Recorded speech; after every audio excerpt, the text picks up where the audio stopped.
Bismillahirrahmanirrahim. Guys, budak hayang masantren satu keuntungan. Masya Allah, cemerlang masa depan. Sahanu nyaho, kolotna cilaka di akhirat ku sebab anak nama santren. Malaikat, ya saya. Ya tuh nyaho cek malaikat buku ya imah bakula. Imah kula dek ka mana keun di ringkus. Iya dek di karnarakakeun lah. Iya abah ieu mah. Kunaon maka diringkus bah mak kredit. Ya. Cek malaikat ieu sih sa. Kula anakna. Pan ieu bisa teger kieu pan kula mah santri di pasantreun ku abah. Nu anta kula bisa maca Quran ngahatikeun Quran ieu tenang sabab ya ngabiayaan mah jeung abah. Sedangkeun Kangjeng Nabi jelema nu masantrenkeun anak kama yuqatilu payuk talu sahih di abah kula ieu. Kredit mah kredit bae. Tetep teu bisa kas ka neraka teu bisa. Usul. Pangusulkeun ka Gusti Allah eta keterangan Kangjeng Nabi. Deuk kumaha tah? Ka Gusti Allah coba periksa eta budak bener tah henteu masantren. Periksa ku malaikat bener. Ayo coba eta deuk pertanggungjawabkeun. Kula deuk kapanggih heula jeung Kangjeng Nabi Muhammad eta ucapan eta deuk kumaha eta? Jelema nu ngabiayaan mondok pesantren sarua jeung perang terbunuh. Berarti eta syahid. Aya syahid diringkus kos kieu. Teu arti kula mah kajen gogo mage deuk benta pertanggungjawaban ka Kangjeng Nabi. Begitu datang ka nya, mana emang ngabas ya? Ieu tah ieu. Geus kasorgakeun. Masyaallah. Ayo keur carita ya. Kafir Mekah, kufar Mekah teh embung jasa dipimpin ku Kangjeng Nabi. Di samping embung lain geus sakadar embung, tetapi nyana teh nantangan, lain sakadar ku ucap, ku tingkah jeung pagawean, dianiaya. Sahabat-sahabat dianiaya, nu diseret mah, nu dipasung mah, nu ditubles mah, geus macem-macem mengarah ka Kangjeng Nabi. Lain bantrak-bantrakeun. Weuy, kufar Mekah teh kejam luar biasa. Tiap hari kadenge sahabat anu ditublas, nu dianiaya, paeh dan lain sebagainya, nu seret. Woi, mukminin di Mekah saat eta mikir kudu kumaha ieu. Nyalametkeun agama kudu kumaha, lain mundur mukminin teh. Malah kumaha carana nyalametkeun agama. Geus yakin anu kuat. Bila perlu indeuh di Mekah sebab ngelawan ku perang mah encan siap minoritas. Kangjeng Nabi terus dakwah tapi terus baik. Pimpinan Abu Jahal, Abu Sufyan, Abu Lahab, berbagai abu nu lainna tetap nentang ka Kangjeng Nabi. Pohara jasa lain sekedar ku ucap, tingkah mah geus karuhan pagawean mengarah ka Kangjeng Nabi. Kangjeng Nabi teh dianiaya, bahkan kita dibunuh Kangjeng Nabi. Abu Jahal nyarita sanu bisa mahulu Muhammad ka dia 1000 onta. Moal kudu digikeun deui. Ayo gerak. Lain lalawara ancaman teh. Nu mantak urang sebagai kiai datang ka imah ka karakter ditanya doang ku masyarakat. Haju muringis bae. Pendek tuh. Ka karakter ditanya, encan naon? Aduh, cenah aing teu ditanya. Ya. Dagang toge we sia ulah jadi kiai. Main dagang toge ka ditu sia. Aya nu nawar atuh teu dibeli ge. Tuh, kabelah dieuna geus nararanya aya anu sinis. Haju dilawan dah tuh ulah. Aya anu nyiduhan, antepkeun. Nyeun perkumpulan muludan endahan teu didukung. Kaje muludan sorangan. Nu ngadukung nya na mudu sorangan maka sampaikan assalamu alayka zainal anbiya ya assalamu alayka. Cek masyarakat jeung saya teh sorangan ja. Assalamu alayka asqal asqiya ya assalamu alayka. Assalamu alayka asfal asfiya ya assalamu alayka. Cek masyarakat we mapa kasih meureun tah mah. Kumaha aing we. Mirobis samai. Assalamualaikum. Jaya 2 aja deh sorana. sorangan tewanin kiai teh kos kitu tah. Tah deuleu Kangjeng Nabi baheula perjuanganna Masya Allah. Tah nu mantap Kangjeng Nabi terus dakwah, wahai kufar Mekah, wahai kaum Mekah, saha nu iman ka Allah, iman ka kaula sebagai Rasul Allah. Pindah agama tina agama jahil ka agama anu lurus, syaratal mustaqim, Islam. Inna dina indallah Islam. Bakal diberes surga. Caritakeun keistimewaan jeung keindahan surga. Saha jelema anu teu nurut henteu iman ka Allah, di akhirat bakal dibere kanyerian neraka, sifatan ku Kangjeng Nabi neraka. Tetep bae lah Muhammad macem-macem, segala surga lah, segala neraka lah. Hirup mangan di dunia doang. Sebab dongeng nu paeh udang. Pan senep eta, senep. Kan aja jantung sedep eta. Oh, segala surga, segala neraka. Mana berita nanti baheula ge eueuh. Mun nya ge aya surga aya neraka, saurang bae atuh anu hudang. Jauh, mad. Ngomong teh sok macem-macem segala surga, segala neraka. Padahal nya geus nyaho dina Injil, geus nyaho dina Taurat Yahudi bahwa memang aya surga jeung neraka teh ngan kulantaran nyana benci jasa ka Kangjeng Nabi sehingga keyakinan nu aya di jero dadanya ge dianggap eueuh bae. Kos kitulah jelema anu berbangga diri, jelema anu ego, kos kitu tetep teiman. Ku teiman anu mantak ieu dibere ku Gusti Allah ayat innama tu'aduna la'at wa ma antum bimu'jizin. Lamun nusok ngaji bilagah mah kakarak ngadenge bahasana ge geus muringkak bulu, tetapi kulantaran urang mah teu masantren teu ngaji bilagah nu mantak biasa-biasa bae nusok didengikeun dengan sakadar sorana, nu sakadar makhorijul hurufna, sakadar lagam-lagamna hungkul variasirna krenikna doang, henteu diamati eta bahasa-bahasa Gusti Allah dina Al-Qur'an teh. Tapi nu sok ngaji ilmu bilagah mah minimal ngaji Johar Makdon muringkak bulu. Ieu mah teu muringkak bulu, Pak. Muringkak ge bulu handap, muringkak bulu lantaran bahasa ku pohara-pohara teh mana ka poharaanana ieu neretet bae ayat taukid. Mana? Hiji inna, dua la'at, lam taukid, nomor katilu wa ma nafi, nomor kaopat make ba zaidah bimu'jizin. Woi, ieu taukid ieu ngabaris aya opat ku pohara-pohara teh. Berarti tahap keingkaranana si bohota luar biasa, sehingga ieu taukidna teh Gusti Allah teu kira-kira.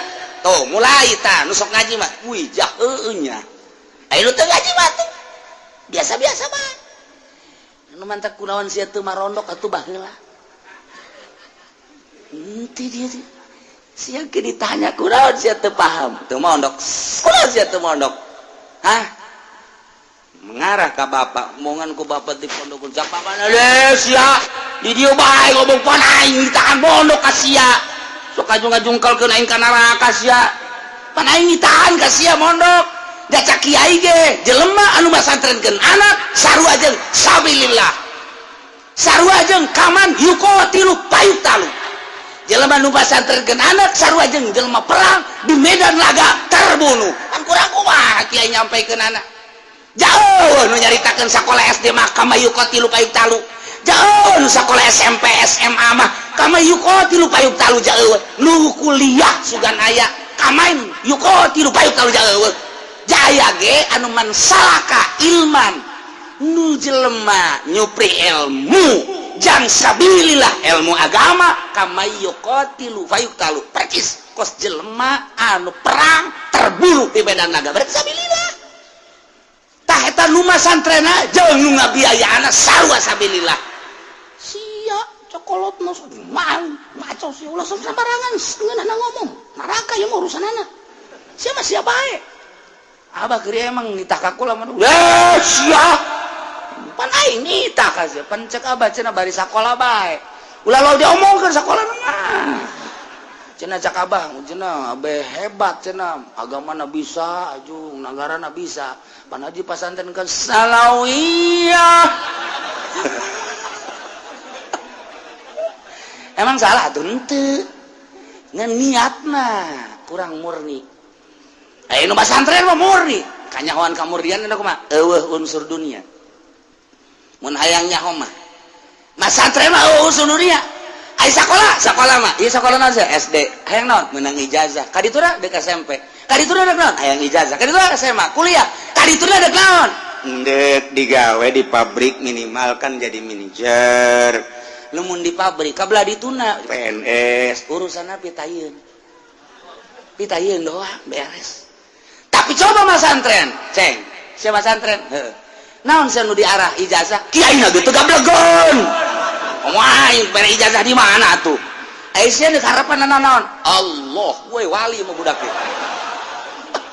ya Allah doang harapan dunia Aisyah cengkel lamun geus balik masantren bakal laku mah ji kurang mikiran lain kitu jaing mah bangun rumek neuleus ya ngabiayaan henteu naon henteu ngapusingan ka aing sia bae urusan itu santri mah pinter pun ngomong lain panu sakola mah atuh kaditunakan digawe atawa kabelah dituna aya acuan segala dagang sausah kan geus boga modal nu kos kitu mah kecil ayeuna kula mah urusan dunia mah nu di dulu akhirat janu dagang paeh janu sakola paeh nu digawe paeh kula ge bakal paeh tak kula mah teu boga pikiran urusan di dunia pikiran teh urusan dan geus paeh tuh nu mondok makos kitu geus balik sia ka ditu kosong mikiran aing kitu kan santri mah berarti kan urusanana akhirat tinggal dilempengkeun doang aya sih seutik-seutik mah nu kurang lempeng aya ngan geus dimimitian putus jeung dunia waduh ai kitu mah cenah kiai mengarah kana putus sekolah hayu kos kitu mangke nagara ku lain putus sekolah tahap keikhlasan Aisyah bisa mah nya sakola jangan bangun negara ikhlas atuh baik bae ieu mah keur carita ikhlas lah geus diikhlaskeun dilempengkeun mantap nya mah kawin ge tilok hese-hese santri mah tilok hese-hese tilok pulah pilih pokoknya asal sugih beunghar geulis beres salah tante saya ngomong aya keur carita ilmu santri ieu mah moal aya di ilmu sakola mah neretet bae taukid geus berarti mukhatabna sangat inkar keinkaranana mukhatab munkir parah jasa sebab aya opat taukid pan urang ge ka batur teh ngomong dina Johar Maknun geus teu kudu dicaritakeun teh mah handap keneh mun urang nya ngaji ilmu bilagah ya aya jelema percayaeun bahwa Ki Zaid nangtung cukup bae koma Zaidun beres Zaidun qaimun beres tapi aya jelema ieu mutarodid teh antara percaya jeung henteu kana nangtung Ki Zaid bagus ditaukidan istihsan geus cek urang teh oh inna Zaidan qaimun sanya Ki Zaid eta nangtung bagus tah oh geus make sanyana eta bagus mun masih kana ingkar oh mahnya Ki Zaid geus bisa nangtung pan geri kabari di rumah sakit impus ih sabaraha poe sia di ditu asal geus aya 2 minggu mah kuai mah geus bisa lelempangan inna Zaidan la qaim teu kudu make la qaimun cukup inna Zaidan qaim sanya lagi langsung wajib tadi taukidana sebab mukhatabna munkir wah can percaya aing mah tambahan deui inna Zaidan la qaimun can percaya kene bae tambah deui iya Zaidan la qaim wah poharaja sapan teman kos cintaan geus sarua Sarwiti aku cinta padamu eta bahasa ikhbar Sarwiti na ngomong masa sih tendengan taukid, sesungguhnya aku cinta pada, make sesungguhnya. Yang bener sih. Kos itu aya kene nya teh semunang tangan berarti ingkar kan. Sarwiti dengarkan baik-baik, pencerongkan matamu. Waduh, make pencerongkan segala. Sesungguhnya aku ini benar-benar, make benar-benar cinta padamu. Di hatiku ada bibirmu. Bu pohara aja sama neta. Eta ngaranna mukhatab munkir. Tuh, ieu ge sarua lantaran kaum Quraisy teh ingkar, tahap keingkaranna pohara jasa. Woi, taukidna pohara. Moal sambarangan Al-Qur'an mah lamun mukhatabna henteu munkir, moal kudu ditaukidan. Tapi ieu mah kulantaran Abu Jahal jeung sederetana pohara jasa inkarna lain sakadar inkar, tetapi nyaci maki ka Kangjeng Nabi lain sakadar nyaci maki ka Kangjeng Nabi, mengarahkan penganiayaan terhadap Kangjeng Nabi. Maka Gusti Allah mere inna ma tu aduna la'at. Ya Allah ya Rabbi, senyaknyana ma kiamat, ma ganjaran, ma siksaan, ma penganiayaan di akhirat, lah yakin bakal datang jasa. Tuh make taukid pohara jasa. Masya Allah, lamun bahasa laat eta sok digunakan kada janji. Ai janji mah berarti karena kesenangan sorga, tapi nu dimaksud di dia lain janji. Nu dimaksud nama wa'id dia adalah ancaman, sebab keur nyaritakeun berhadapan jeung mukhatab anu munkir, tapi make bahasana pakai bahasa wa'du, digeuslekeun tina bahasa wa'du jang pi wa'idin. Ieu geus pohara jasa rahasia. Iyalah Al-Quran, hese Al-Quran mah diterjemahkeun sepintas malamun teu dibongkar mah hese bae nyaritakeunana. Mata komo bab hukum mah aduh patali jeung hukum mah teu bisa make sepintas eta mangan sakadar sepintas supaya naon kitu ngaranna ngahartikeun lapad bae.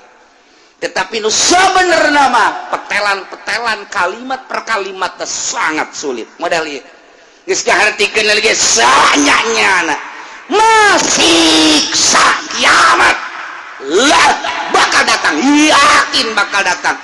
Mang deui. Bejakeun Muhammad ka kafir Quraisy, dibejakeun ku Kangjeng Nabi. Wahai kufar Quraisy, maneh ku kaula didakwahan, tetep bae ingkar. Nah, dengekeun kecil sia cek Kangjeng Nabi. Innama sanyanyana kiamat, geus aya dihareupeun bakal datang. Siksa geus aya dihareupeun bakal datang. Wa ma antum bimujizin.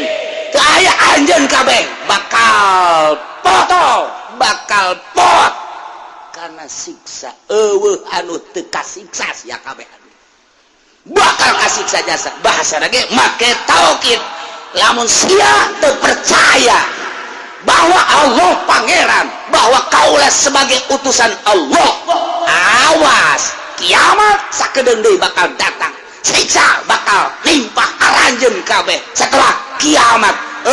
Selamat anu pot tina siksaan Allah, bakal kena siksaan kabeh. Siksaun siapa cak Allah teh kitu cak Kanjeng Nabi. Masya Allah.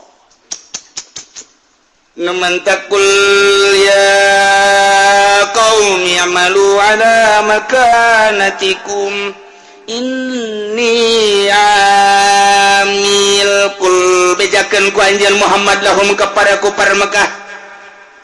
Ya kaum, hei kaum kaulah, para kafirin, lamun geus teu ngadaya jeung teu ngajiding ceuli aranjeun kabeh gas.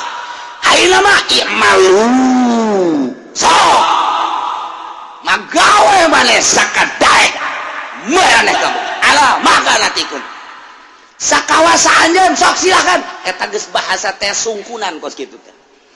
Aya geus teu ngadenge jeung teu ngajiding mah sok sakadaek maneh pagawean teh. Pagawe ku anjeun teh sakawasa maneh. Ini ambil kaula ge dek migawe sakumaha misina kaula ente kaula maneh dina aya kakafiran jeung ngahina ka kaula ngamusuhan ka kaula kaula ge tetep bae tegar teguh iman ka Gusti Allah bari sabar kami mah masing-masing kesurangan nasehatan ka anak sakali dibere nasihat tetep bae teu narima 2 kali teu narima 3 kali teu narima ngomong mah sia aing geus teu ngadenge ka omongan aing mah sabolos sia geus ayo sakayang sia kadang ku jadi sia anak-anak kos gitu eta teh lain heuh bah lain kudu kitu ditampilin bisa eta ngomong nyungkun sia ku aing geus dinasehatan sakali masih kene 2 kali masih kene 3 kali sia bisa maja utama gas ku ari mah sabolos sia sakadek sia gas os kumaha sia bae eta kos kitu teh nyungkun lain heuh bae geus kos kitu mah tuh kula-kula abah-abah lain kitu eta teh sing hade aya ancaman berarti ayo sia ayo geus sakadek sia awas di akhirat aya di tahir awas ya koy hah balik awas ya golok geus diasa bae jangan naon dah mencet kebo itu kos itu lalagan ngaran geus teu disarangkaan golok ayo sia di lawan deui ayo geura balik sia geura balik awas ya koy bebedak lawan geus disiapkeun bah hampura benar sahampura tah lamun hampura kakara itu ancaman ngaranna awas ya sekali geus 2 kali geus 3 kali sia ayo teruskan terus urang ka budak teh kos kitu sia main panggal bae eureun sakali ku aing teu eureun 2 kali teu eureun sia mah teu jadi eureun terusan ayo geura main panggal ayo teruskan terus lompat kaya budak teh lompat weh cenah abah kos kitu amat sih lompat budak teh titah terus badak mah terus eta terusna bahasana kos gitu sih henteu kieu aya teruskeun coba ge abah neuleukeun atunya da terus atuh bae lain ayo geura terus ayo coba terus kos kitu amat abah eta ieu ge sarua jadi berarti ieu teh ya ngaranna amr ieu malu tapi amrna lain maksud tolab berarti kuari amalna teh li tahdid mubalaghah tahdid berarti kan iya ngagisrek tina aslina majaz bohara Al-Quran jungkun terus cakang jeung Nabi terus ayo terus sok sakadaek jeung sakawasana ayo terus nah anjeun kaula terus ieu ancaman berarti sarua geng imalu masyitum awas fasawfa ta'lamuna man takunu lahu aqibatud dar maneh lamun geus teu ngadenge kana dakwah kaula cek Kangjeng Nabi hayo geura teruskeun maneh dina tetep kakapiran tetep maneh penganiayaan hayo terus engke ge bakal nyaho man takunu lahu aqibatud dar saha jelema anu bakal kakenaan ku akibat tu bagus jaga di akhirat dar teh desa akhirat dar teh desa kuburan dar teh desa dunia geus bahasana dar desa dunia dar assalamualaikum darakum mukminin desa kubur ieu ge akibat dar desa akhirat bahasana make desa sebab urang kukumpulan gua ari kumpul di kuburan kumpul di akhirat ge bakal kumpul sedengkeun al arwah junudun mujannada kos tentara nu kuari urang kumpul di dieu yeuh engke di alam kubur ge mun parareh nyalampeurkeun ge we kumaha eta gua nyari dongeng keur di dunia baheula urang keur ieu kukumpulan yaho di itu sok ngaji saya ngajina di mana aing ada pun takal amon dengan teh di alam itu teh dongeng urang tuh sia di dinya bae urang bari ngopi jeung teh dongeng teh di jero kubur engke di akhirat ge dareng kos kieu bae kos kieu ainu henteu kumpul moal bisa nyana kukumpulan sebab kuari na ge henteu geus nyana kumpulna di dunia jeung tukang ngaduk kotok di ditu ge ngaduk kotok di bawah aku nyana pale gitu kudu di ditu kayak gitu jeung tukang gaple deh wow balak gelep ditarang gula deng waduh bakal ngahiji tukang gapleh jeung tukang gapleh deui tukang ngaduk kotok jeung tukang ngaduk kotok deui tukang mabok jeung tukang mabok deui nggak hiji urang ye tukang ngaji jeung nusuk ngaji deui ngahariji bae masyaallah indah jasa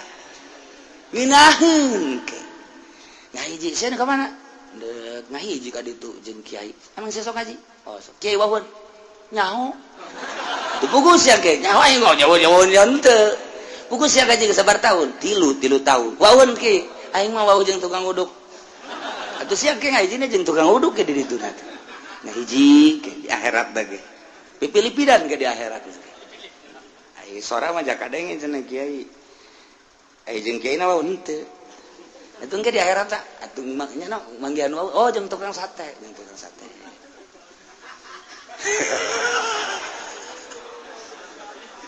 cek lu di luar teh sial awan memang siapa sial waduh sudah dipuatin ke masjid saya tetep muat alasan kok itu mah beda itu salah ini mah alasan babari ngopi lain deh kumaha alasan bocor lamun ka majelis kape mah tuh mal muat mantap ulama di luar sia nu mantap di luar kunaon teu muat majelis bener tapi kan aya lain kitu sia nu mantap di luar kunaon kalau ngomong aing ngaji ge asal kadeuleu bae lanan pipilipidan atau di akhirat teh pipilipidan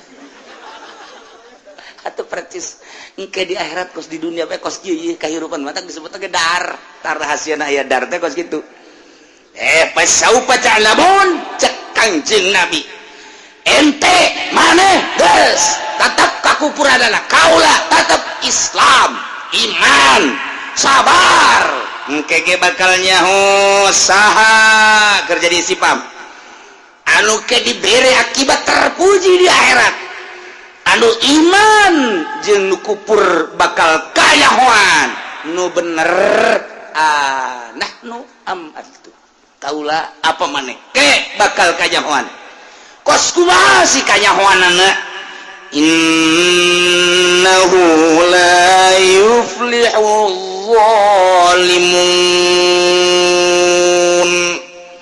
bakal kanyahoan ke akibat terpuji di akhirat jeung henteu terpuji teh innahu sanyana kalakuan la yuflihu zalimun moal bahagia jelema nu zalim teh artina kalalapir moal bahagia berarti moal ka sorga jelema kafir moal ka sorga deulekeun di akhirat kuari antepkeun keuna saengangna sadaekna sakahayangna jaga di akhirat ngajungkel ka neraka jahanam mual bahagia kan mantap urang mah alhamdulillahirabbil jauh jarakna jeung Kangjeng Nabi 14 abad beda nage tetapi nyai-nyayan di hati urang timimiti lahir lingkungan keluarga urang geus iman ka Allah jeung ka Rasulullah gede saeutik dibawa ka muludan dibawa ka rajaban terdidik budak di muludan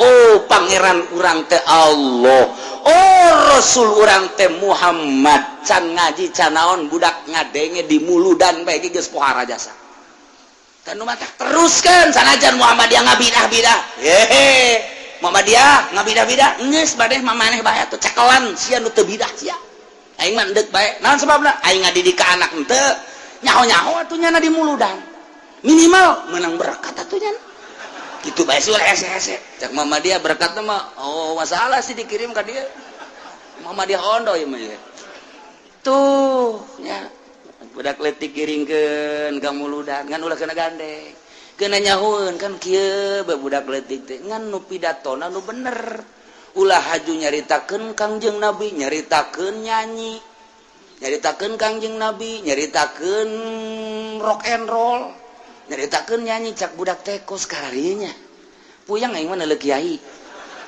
nyana nu nyarita nyana anu nyanyi nyana nu bloon tak kiai budak leutik ge ngebloon-bloon sia teh si mana muludan aya kiai aya saha kiai na kiai bloon kiai bloon ku budak di bloon-bloon barang kadaengeun mah deui ku kiai nu sok caramah mah taji pudoli beusi di bloon-bloon deui ku budak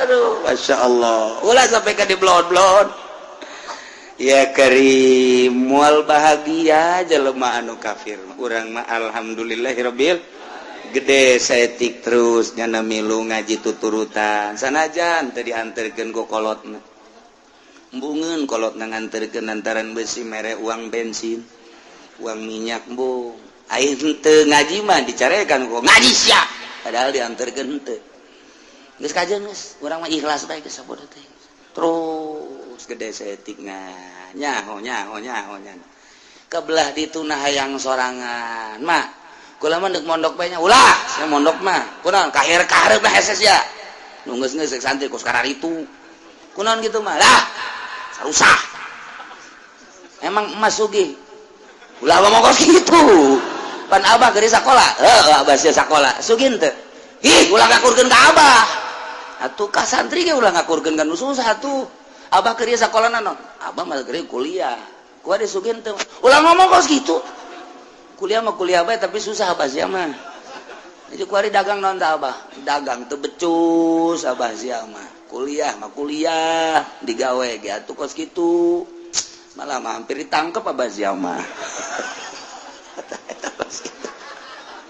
tuh tapi ulah ngukur ka abah sia geus budak hayang masantren satu keuntungan Masya Allah cemerlang masa depan saha nu nyaho kolotna cilaka di akhirat ku sebab anak nama santren malaikat ya saya ya tuh nyaho ke malaikat buku ya imah bakula dek di kamana kan di diringkus ya dek di karenarakakeun lah iya abah iya emak kunaon ieu maka diringkus bah mak kredit ya cek malaikat ayeuna sisa kula anakna pan ieu bisa teger kieu pan kula mah santri di pasantreun ku abah nu anta kula bisa maca Quran ngahartikeun Quran ieu tenang sabab yang ngabiayaan mah jeung abah sadengkeun cak Kangjeng Nabi jelema nu masantrenkeun anak kama yuqatilu payuk talu sahi dia abah kula ieu kredit bae tetep teu bisa kas ka neraka teu bisa usul ngusulkeun ka Gusti Allah eta keterangan Kangjeng Nabi deuk kumaha tah Gusti Allah coba periksa teman-teman budak bener tante mas antren periksa ke malaikat bener gitu eta dek pertanggung jawabkeun kula dek kapanggih heula jeung Kangjeng Nabi Muhammad eta ucapan eta dek kumaha eta jelema nu ngabiayaan mondok pesantren sarua jeung perang terbunuh berarti eta syahid aya syahid diringkus kos kieu teu arti kula mah kajian gogo mage dek benta pertanggung jawaban ka Kangjeng Nabi. Begitu datang kanya, mana emang abas ya? Iya, nges kasorgakeun. Masya Allah. Sambarangan. Coba nu sakola mah. Iya, saya abah, iya emak, iya kudu diringkus. Atuh kredit, saya anak. Sia keur mah santren teh henteu. Sia digawe di mana? PNS. Aju pugu di kieu jeung atut kula sareng. Jatan datangan sarwala guys ngahiji ka ditu ngagolotrok di neraka jahanam itu warteg pasantren mah ulah sambarangan jang soranganna salamet indung bapa salamet bahkan nu ngararaji ge eta saha tah eta tatangga ijeh Haji Udin ji ieu ka mana atuh ieu diringkus kieu ieu tetangga ke Gusti ieu ulah kudu dikanarakakeun ulah atuh pan nya loba jasa maksiat teh heula lantaran cak Kangjeng Nabi saha jelema anu deukeut ka kiai na ahli zikir kiai nu ikhlas 40 ibah ka kaler ka kidul ka wetan ka kulon eta teh kudu disapatan tetep kudu ka surga bae eta pertanggungan jawab ba Kangjeng Nabi ayo mantak deukeut kiai mah tilok sarala teh mah ngandalkeun kiai bae Masya Allah innahu la yuflihu zalimun sanyanya kalakuan eta la yuflihu mal bahagia jelema nu zalim yane jelema kafir magas moal bisa disapaatan di akhiratna ai kitu mah jelema nu mukmin sanajan ke aya dosaan diperhitungkeun komo lamun meunang syafaatil uzma ti Kangjeng Nabi mah atuh aman geus ya Allah ya Rabbi aman biasa kurang ngaharepkeun ke syafatul uzma urang mah ieu balik ke akhirat teh ngandelkeun salat ya salat urang mah ngaco ngandelkeun puasa atupan urang mah asar ponteng suri sakumaha dagang ieu nu pake andel di akhirat mah bisa moal ponteng suri masyaallah bahkan ti memeh puasa geus disiapkeun pada tah pohara jasa atupan ndek jadi andalan puasa kos itu moal bisa nah salat teu bisa pakai anda ikir carita andalan bae kelanan puasa teu bisa urang mah zakat ge teu bisa jahayang kalem bae ta ieu iwalti urang mah ngaharepkeun syafaatil uzma ti Kangjeng Nabi urang Kangjeng Nabi Muhammad sallallahu alaihi wasallam belah dieuna aya 70 jelema anu dibere SK ku Gusti Allah surga tanpa dihisab saurang-saurangna engke bakal nulungan saurangna 70 deui nu 70 na tidak 70 saurangna 70 kabelah dieuna para ulama-ulama dibere SK ku Kangjeng Nabi ulah wa ka surga heulanan teangan heula murid ta eta kas kitu dadang mah teh kiai mah pandeuri sabarwa ka surgana pandeuri muridna heula ti heula ngan datang ka pelataranana doang tetap nungguan pamimpinnya nage sarua bae sebab teu nyaho jalan pan aya nu kieu jelema di dunia na teh ibadah mah ibadah salatna rajin puasana rajin zakatna rajin ngan malaweung teu konsentrasi nu mantak teu konsentrasi kurang wauh jeung Gusti Allah salat teh kurang konsentrasi jatuh wauh asa teu dileukeun ku Allah urang lamun asa dideulekeun ku Allah konsentrasi pasti sieun ka Gusti Allah lantaran teu kenal jeung Allah kurang konsentrasi tah ke di akhirat kapanggih jeung kiai ditulunganlah ku kiai asup ka pelataran sorga dariuk ribuan murid di dinya teh nyana nanya ieu ira dibukana nungguan kiai cek jadi teh helanan darariuk bae heula di dieu aya nunggu 100 tahun nungguan kiai can beres kiai can neangan murid-muridna heula neangan murid-muridna heula anu 100 tahun barang geus 100 tahun datanglah kiai ka dieu dibuka pan pintu surga brus ka salaloga kabeh eta mah jelema nu kurang konsentrasi teh pan nyana menundutan batu asup ka surga jana nundutan blon teh budak nungguan 100 tahun barang geus dibuka kabeh arasup nyana pas nundutan jak kurang konsentrasi teh di dunia nage kurang konsen geus atuh nyana waktu batur arasup nyana pas nundutan hudang-hudang lawang sorga ditutupeun deui kaget breng nyana hudang aya naon eta je cak malaikat geus arasup kabeh ieu ka mana babaturan geus arasup kabeh eta tadi nu jeger naon nutup deui teu bisa dibuka ai kula kumaha cak malaikat emang tadi teu milu kula nundutan tan batak nu sok kajina nundutan ka bawah ka ditu wah terkenal jasa cak nu di tukang jahit mah teu nundutan ngan hees doang atuh komo hees nundutan bae teh asup komo hees kiai da di jero neangan kurang hiji ka mana ieu kurang hiji ieu pan geus dibuka sakitu tadi geus digiring-giring ku malaikat ieu kurang hiji nya ku kulintingan di luar aing ka mana jalan cenah jehes kiai di jero neangan kurang hiji mun cara ka Mekah mapan kamar-kamar geus dibere tah nu tiluan nu duaan nu gendepan pan geus ieu ukuran kamar duaan ieu sorangan saurang deui sia ka mana tadi baja bareng jeung kula aya ku ari kumana haho tetep teangan ku kiai di jero di luarnya na ku kulintingan aya aing ka mana jalan sakian teh malaikat ditanya malaikat tu buka deh bisa buka-buka aja cek dia kudu aya perintah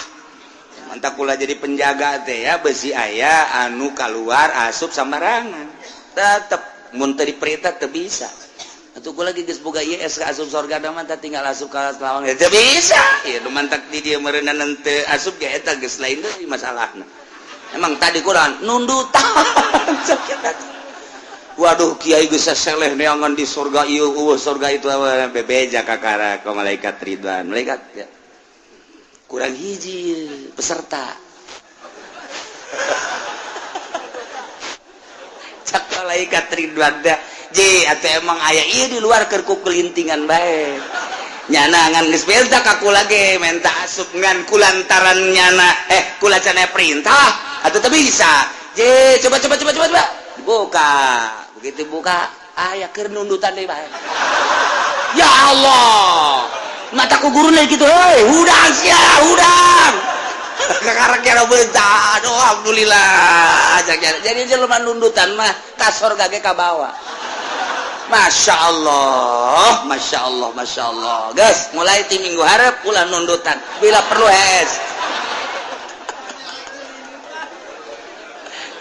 kula pajar lalagan dongeng lain bebeneran eta kos itu aya dongeng dina kitab supi tahu seperti gitu mentak nundutan mah kurang konsentrasi etalah boro-boro di dunia ndek kauntungan perekonomian nundutan mah cilaka kajen kukumaha mal beres ku nundutan mah tuh ngaji ge bisa-bisa mubtada jadi nasab kita itu lain ropa nasab nundutan eta teh apa anu kiai dongeng rukun wudu gedep pas pelebah ngusap sirah saeutik beratana nudutan geus bae dibawa ka imah tanya ku pamajikanana ngaji naon kiai rukun wudu geus sabaraha genep jaakur hiji-hijina hiji eta dua itu kagenep ye kalimat cak jana teh eta ngumbah sirah nu leutik naon ngumbah sirah nu leutik ngumbah sirah sak pamajikanna di dinya boga sirah nu leutik kayak kami